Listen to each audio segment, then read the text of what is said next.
বিসমিল্লাহির রহমানির রাহিম। যখন তুমি ক্ষুধার্ত কাউকে আহার দাও, তখন শুধু তার পেট ভরে না, তোমার রূহও প্রশান্ত হয়, আর আল্লাহর নিয়ামত তোমার দিকে নেমে আসে। রাসূলুল্লাহ সাল্লাল্লাহু আলাইহি সাল্লাম ইরশাদ করেছেন, যে ব্যক্তি কোনো মুমিনকে ক্ষুধার্ত অবস্থায় আহার করায়, আল্লাহ তাআলা তাকে জান্নাতের ফল দ্বারা আহার করাবেন। মিশকাত শরীফ। ইসলাম শুধু নামাজ, রোজা, হজ আর যাকাত নয়, এটা হলো মানবতার পূর্ণ দৃষ্টান্ত, যেখানে ক্ষুধার্তের পেটে আহার পৌঁছে দেওয়া এক প্রকার ইবাদত। যখন তুমি নিজের খাবার থেকে কিছু অংশ আলাদা করে ক্ষুধার্তকে দাও, আল্লাহ তাআলা বলেন, তোমরা যা ব্যয় করো আমি তার উত্তম প্রতিদান দিব। সূরা আল বাকারা 272। দুনিয়ার চোখে হয়তো এটা ছোট একটা কাজ, কিন্তু আখিরাতে সেই ছোট দানই হতে পারে জান্নাতের প্রবেশের দরজা।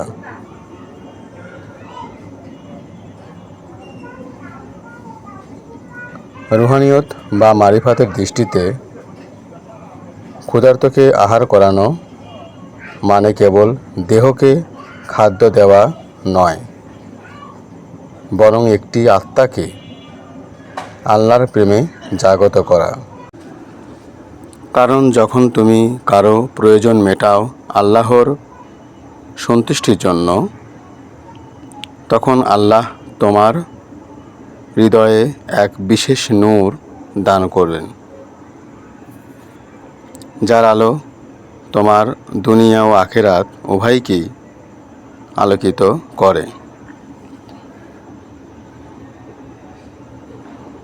হযরত আব্দুল কাদের জিলানী রহমতুল্লাহ আলাইহি বলেছেন, যে নিজের খাবার থেকে আল্লাহর বান্দাদের দেয়, আল্লাহ তার রুহের খাবার দেন, সেটা হলো নূর ও তৌফিক।